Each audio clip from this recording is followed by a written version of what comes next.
نے اپنے بندے خاص کو، اپنے نبی کو سفر کرایا معراج کا، مسجد حرم سے مسجد اقصی تک. مسجد اقصی کا ذکر آیا ہے 15ویں پارے کے شروع میں. اور مسجد اقصی تک سفر کرایا. کون سی مسجد؟ اللہ فرماتا الذی بارکنا حولہ، جس کے ارد گرد ہم نے برکتیں رکھی ہیں. جس کے ارد گرد برکتیں رکھی ہیں. آپ یہ سوچ رہے ہیں کہ بیت المقدس کو جاننا کیوں ضروری ہے؟ یہی سوال حضور پاک صلی اللہ تعالی علیہ وسلم کی زوجہ مطہرہ، ہم مومنوں کی ماں سیدہ میمونہ رضی اللہ تعالی عنہا نے عرض کیا تھا، افتنا یا نبی اللہ عن بیت المقدس. یا رسول اللہ صلی اللہ تعالی علیہ وسلم فی بیت المقدس، بیت المقدس کے بارے میں آپ ہمیں کچھ ارشاد فرمائیں. وہ کیا ہے، ہمارے لیے کتنی اہمیت کا حامل ہے بیت المقدس؟ نبی پاک صلی اللہ تعالی علیہ وسلم نے فرمایا انہ ارض المحشر والمنشر، وہ زمین تمام لوگوں کے حشر کی جگہ ہے، محشر قائم ہونے کی جگہ فرمایا میرے آقا نے. سب کے جمع ہونے کا سب سے آخری جس زمین پر سارے لوگ جمع کیے جائیں گے وہ بیت المقدس کی زمین ہوگی. حضرت میمونہ نے پوچھا یا رسول اللہ صلی اللہ تعالی علیہ وسلم اس کے متعلق کوئی فضیلت؟ فرماتے ہیں میرے آقا صلی اللہ علیہ وسلم من احل بحجۃ او بعمرۃ من المسجد الاقصی الى المسجد الحرم غفر اللہ له ما تقدم من ذنبه او وجبت له الجنہ او کما قال رسول اللہ صلی اللہ علیہ وسلم. میرے آقا فرماتے جس نے مسجد اقصی بیت المقدس سے عمرے کا یا حج کا احرام باندھا اور مسجد اقصی سے مسجد حرم تک آیا، عمرہ کیا یا حج کیا، جو کچھ بھی پچھلے زندگی میں کیا تھا اللہ سب معاف فرمائے گا.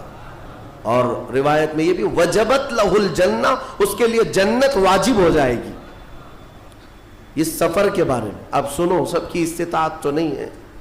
حضرت بی بی میمونہ نے یہی سوال کیا کہ جس کی طاقت نہ ہو میرے آقا وہ کیا کرے، بیت المقدس نہیں جا سکتا.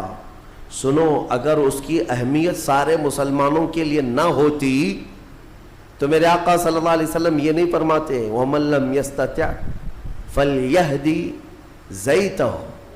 حضور صلی اللہ علیہ وسلم فرماتے ہیں اگر کسی کی طاقت نہیں ہے تو وہ تیل، تھوڑا تیل تو اس کے پاس ہو سکتا ہے، وہ تیل ہدیہ کر کے بیت المقدس بھیجے تاکہ بیت المقدس میں تمہارے بھیجے ہوئے تیل سے اگر چراغ بھی جلایا گیا یہ ثواب اس کو بھی ملے گا، عمرے کا ثواب ملے گا. یہ حدیث پاک میں ہے کہ اگر تمہارے یہاں سے ہدیہ کیے ہوئے بھیجے ہوئے تیل کو بیت المقدس میں کسی نے چراغ میں روشن کیا تو فرمایا گیا اس کے برابر اسے بھی ثواب ملے گا. یہ یوں ہی نہیں میں عرض کر رہا ہوں میرے عزیزوں، اس کی اہمیت کا اندازہ آپ کو ہونا چاہیے.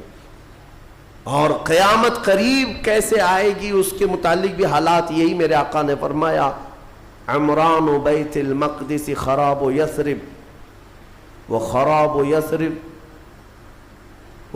یثرب فتح قسطنطینیہ وفتح قسطنطینیہ ظہور الملحمہ وظہور الملحمہ خروج الدجال او کما قال النبی صلی اللہ علیہ وسلم.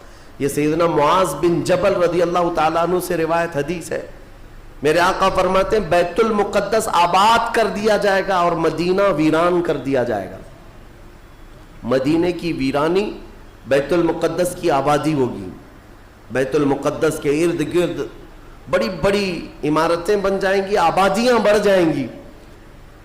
اور مدینے کی ویرانی، وہ کس طرح کی ویرانی وہ اللہ کے حبیب صلی اللہ تعالی علیہ وسلم ہی بہتر جانتے ہیں. مدینہ زادہ اللہ شرفا و تعظیما، وہ ہمارے دلوں کی دھڑکن ہے، وہ ہمارے آنکھوں کا سرور ہے. اور پھر آگے میرے آقا فرماتے ہیں پھر مدینے کی ویرانی قسطنطنیہ کے فتح کا سبب ہو جائے گی. قسطنطنیہ استنبول کو کہتے ہیں جو ترکی کا شہر ہے. حضور پاک صلی اللہ علیہ وسلم نے فرمایا مومنین اس کو فتح کر لیں گے.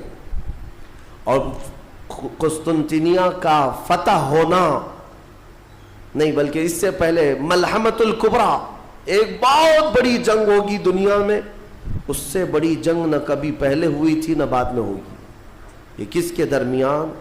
مومنین اور کفار و مشرکین کے بیچ۔ اس جنگ کی جگہ بھی میرے آقا نے بیان فرمائی، وہ ملک شام ہوگا، وہ دمشق کے قریب میدان میں جنگ ہوگی۔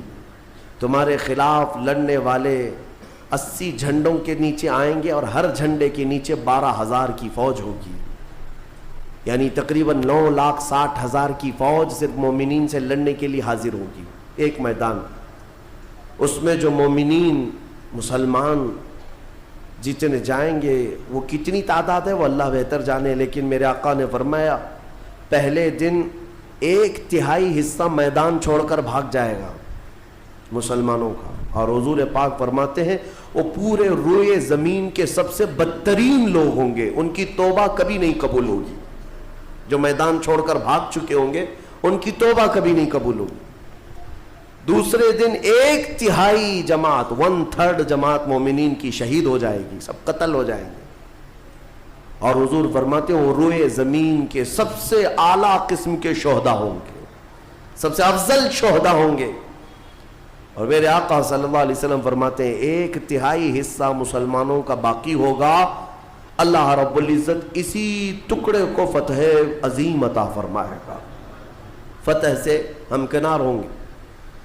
اور اس کے بعد قسطنطنیہ فتح ہوگا، قسطنطنیہ فتح ہوتے ہی دجال ظاہر ہو جائے گا، دجال کا خروج ہوگا پوری دنیا میں۔ لیکن یہ بڑی جو علامتیں میرے آقا نے بیان فرمائی کہ دجال کا ظاہر ہونا، اس بڑی جنگ کا ہونا، یہ قسطنطنیہ کا فتح ہونا، ان سب کی اسٹارٹنگ کہاں سے ہوگی؟ وہ بیت المقدس سے۔ اس لیے بیت المقدس کو سمجھنا ہمارے لیے بہت ضروری ہے۔ آج یہودیوں کے تسلط میں ہے بیت المقدس، ان ظالم اور غاصب یہودیوں کے پنجوں میں ہے بیت المقدس، اور یہ آج کی مارکہ آرائی نہیں ہے۔ بیت المقدس کے اندر یہ مارکہ آرائی، جھڑپیں ایک دوسرے کے ساتھ پچھلے 4000 سال سے چل رہی ہیں، آج کی نہیں ہے، یہ 4000 سال پرانی تاریخ ہے بیت المقدس کی۔ اور بیت المقدس جو آج فلسطین کی سرزمین پر واقع ہے، جس شہر میں وہ واقع ہے اس کو یروشلم کہتے ہیں، اور یہ حضرت ابراہیم علیہ السلام کا آباد کیا ہوا ہے۔ سیدنا ابراہیم علیہ السلام عراق کے رہنے والے تھے، عراق کے دریائے فرات کے قریب ایک چھوٹی سی بستی تھی بابل کے قریب، وہاں سے ہجرت کر کے ابراہیم علیہ السلام فلسطین آئے اور وہاں ان کی اولاد ہوئی۔ ابراہیم علیہ السلام پوری دنیا میں 2 مقدس سرزمینوں کو آباد کرنے والے نبی ہیں۔ حضرت ابراہیم علیہ السلام سے ایک بیٹے پیدا ہوئے اسحاق علیہ السلام، اسحاق علیہ السلام کو حضرت ابراہیم علیہ السلام نے فلسطین میں آباد کر دیا، اور دوسرے بیٹے ابراہیم علیہ السلام کے سیدنا اسماعیل علیہ السلام، اور حضرت اسماعیل علیہ السلام کو مکۃ المکرمہ میں آباد کیا۔ ابراہیم علیہ السلام کے 2 بیٹے 2 مقدس سرزمینوں کو آباد کرنے والے ہیں، ایک مکہ کو آباد کرتے ہیں اور ایک فلسطین بیت المقدس کو آباد کرتے ہیں۔ اور بنی اسرائیل اسی خاندان کو کہتے ہیں۔ ابراہیم علیہ السلام کے نیچے جو خاندان آیا، حضرت یعقوب علیہ السلام کی اولاد، اور تقریباً سارے انبیاء کرام علیہ السلام جو بنی اسرائیل کے ہیں وہ اسی فلسطین کی سرزمین میں پیدا ہوتے رہے، یا پھر ہجرت کر کے وہیں آئے۔ بڑے بڑے اگر نبیوں کا نام میں اگر ذکر کروں، یہ سب فلسطین میں ہیں۔ حضرت ابراہیم علیہ السلام، حضرت اسحاق علیہ السلام، حضرت یعقوب علیہ السلام، حضرت یوسف علیہ السلام، حضرت داؤد علیہ السلام، حضرت سلیمان علیہ السلام، حضرت زکریا علیہ السلام، حضرت موسیٰ علیہ السلام، حضرت عیسیٰ علیہ السلام، حضرت یحییٰ علیہ السلام، یہ سب کے سب وہیں بیت المقدس کے ارد گرد آباد، وقت کے جلیل القدر پیغمبر بلکہ یہ رسولان اعظام ہیں، یہ سب فلسطین کی سرزمین پر آباد رہے۔ اس سے آپ اندازہ کر سکتے ہیں کہ وہ زمین کتنی برکت والی ہوگی، وہ زمین کتنی متبرک ہے۔ اور اس زمین کی چھوٹی سی اگر میں آپ کو تاریخ بتاؤں تو ابراہیم علیہ السلام کی اولاد کے آباد ہونے کے بعد بنی اسرائیل، یہ سرکش قوم ہے بنی اسرائیل۔ یہ ادھر ادھر بھاگ کر چلے گئے, فلسطین میں آباد نہیں رہے, برسوں بھاگے پھرتے رہے. پھر موسیٰ علیہ السلام کا جب زمانہ آیا تو اللہ تعالیٰ نے آپ کو حکم دیا